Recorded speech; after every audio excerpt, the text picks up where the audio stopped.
Hey, what's up everybody? Welcome back to my channel. For those of you that don't know, my name is Chris, aka Mr. Grow It, and actually just got done live streaming on Twitch. And I recorded a Q&A video, which is what you're seeing here. If you want to ask me questions, the best way to do it is on Twitch during one of the live streams. Follow me on Twitch, twitch.tv/Mr. Grow It. Make sure notifications are on and then you'll get notified when I go live. Then you can come hang out in the chat live and ask questions. Lots of great questions this week. I'm excited for this one. Let's just get into it.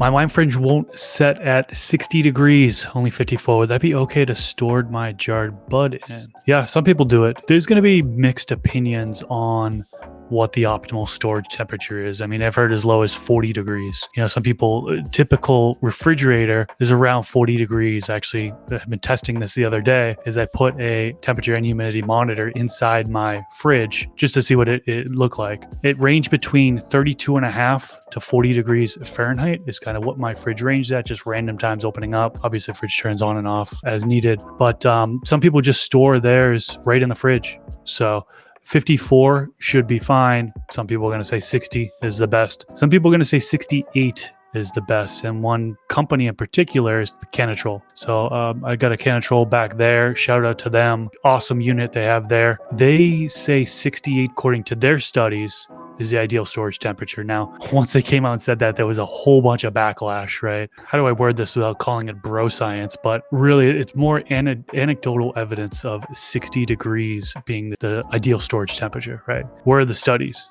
I don't think there are any. So correct me if I'm wrong. Post a link in the description if there's a study saying that 60 degree Fahrenheit is the most optimal for whatever reason, right? Anyways, 54 degrees should be fine. Yeah, pretty much answers your question. Mr. Grow It asks, what's the best complete grow tent kits on the market today? Well, I'm glad you asked. I think Happy Hydro honestly does make the best grow tent kits on the market today, and they're a sponsor of this Q&A, so big shout out to them. They have simple beginner kits with everything you need, really. You just need to add water, so it does include the soil. I think they use Sohum living soil comes in their complete grow tent kits. And they also have complete grow tent kits with automatic watering systems, like blue mats, for example, auto pots. So I don't know if there's any other kits on the market that's actually offering that level of complete grow tent kits. All of them are built with AC Infinity products, so top of the line stuff, especially with their automation that they have with their inline fans, for example. And it's really cool. I worked out with a deal with them is they include my book in the kits as well. So I'm super thankful for that one. I'll definitely have a link to Happy Hydro's complete grow tent kits down in the YouTube description section below. And you can actually use coupon code GROWKIT for 10% off. How do you keep your lung room well ventilated? I think that's a good question. So right now, my lung room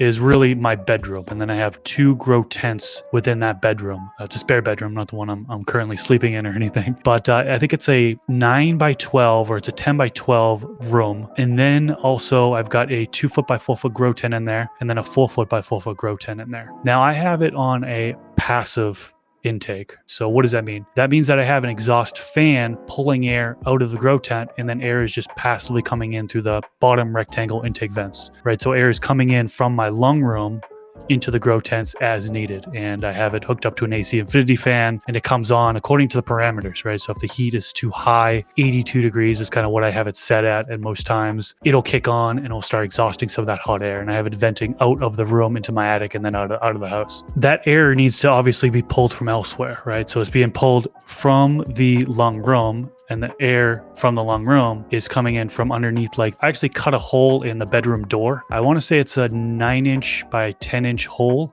for ventilation. The bottom of your door, there's obviously a space, right? Air can get in that way. So a lot of people, air will come in that way. However, I want to keep my lung room dark at all times, because having those rectangle vents open on the grow tents, if there's light shining in through the bottom of the door, that could interrupt the plants, right? So I actually have it's not really a cover, it's like something that slides under the door, 2 pieces of basically styrofoam in fabric that slides on the door and blocks the light out. And then I cut the rectangle vent on the door, and then I have some cardboard kind of covering a little bit pointed down so light isn't coming in through that way at all. I know I'm giving you a long-winded answer here, but it's just coming in that way through the vented door. Air is coming in as it's being pulled out at the same time. How do I get my tent to not get sucked in without having light coming in? That's a common problem, right? Is people will open up those bottom rectangle vents and the light will be coming in, right? Because their lung room, whatever room that they have the grow tent is lit, or is lit at times when it doesn't need to be. So what some people do in order to kind of get around that is they'll cover those rectangle vents, but they'll open up the ventilation sock where your round ducting comes out of. Towards the bottom, a lot of people will put it down there, and they'll have it kind of wrap around. And then they'll also put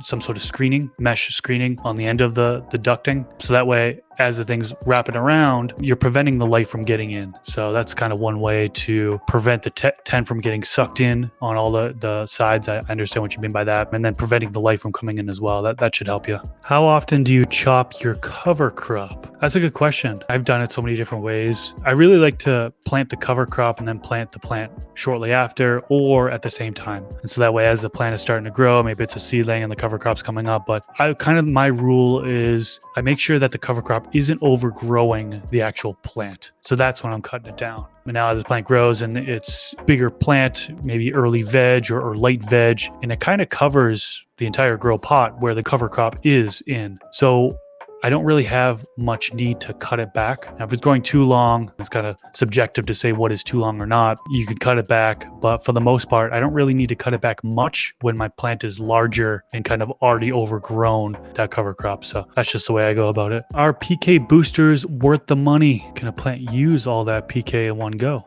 What's the best way to utilize those extra nutrients? That's a really good question. It depends on your nutrient regimen to begin, right? I'll give you an example. I used to use Fox Farm nutrients, their trio. And I used to always run into, well, not always, but often I would run into phosphorus deficiency in the middle of flowering. Clearly see the signs of phosphorus deficiency towards the bottom of the plant starting. And using a PK booster, in that case, I used Beastie Blooms by Fox Farm. It helped out tremendously. I think it was weeks 3, 4, and 5 that they recommend to use it. Don't quote me on that. It'll tell you on the back which prime weeks of flowering to use it in. Something like that, it's worth it to add it in there. Now, if you're not seeing like a phosphorus deficiency or potassium deficiency in flowering, is it okay to just add it? It's hard for me to really give you the answer, yes, you'll need to add it, or no. Generally, yes, when you're increasing the phosphorus and potassium, it's needed and it can definitely help with overall bud development, but it really depends on your nutrient regimen. So it's hard to give you kind of that blanket answer that's going to apply to everybody.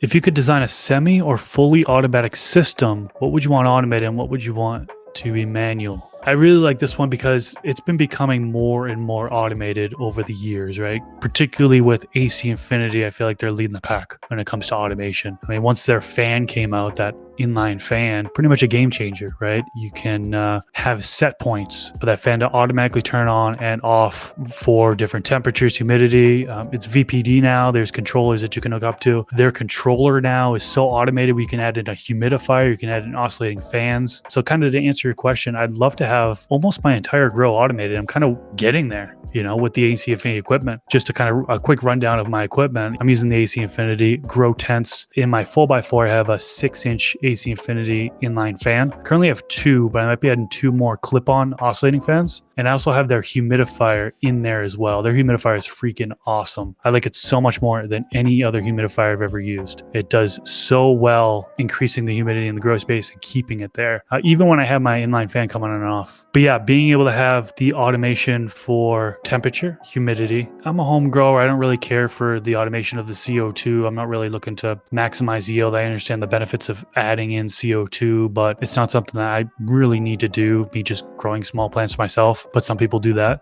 Being able to plug in the fans and the humidifier, and then being able to look at my phone and having that all automated through my phone, which is all that is actually the case right now with the AC Infinity Controller 69 Pro. I don't really know all the differences between the Controller 69 versus the Controller 69 Pro versus the Wi-Fi edition, Bluetooth edition, all that stuff. Not sure what varies between those, but all that's automated right now. And then automation as far as the blue mats, I really like the blue mat system. So being able to automatically water, whether I'm doing organics and just top dressing and then having just water drip down onto the plants and keeping that ideal moisture level at all times throughout the grow, or if I have nutrients in the reservoir and it's dripping down nutrients onto the plant, and again automating that as well. So I personally am a fan of automation. That's kind of my design right now. As far as future automations, I don't have my AC Infinity lighting hooked up to my controller yet, but I need to do that because that would be helpful. Because it would be really helpful too to control your equipment when you're away,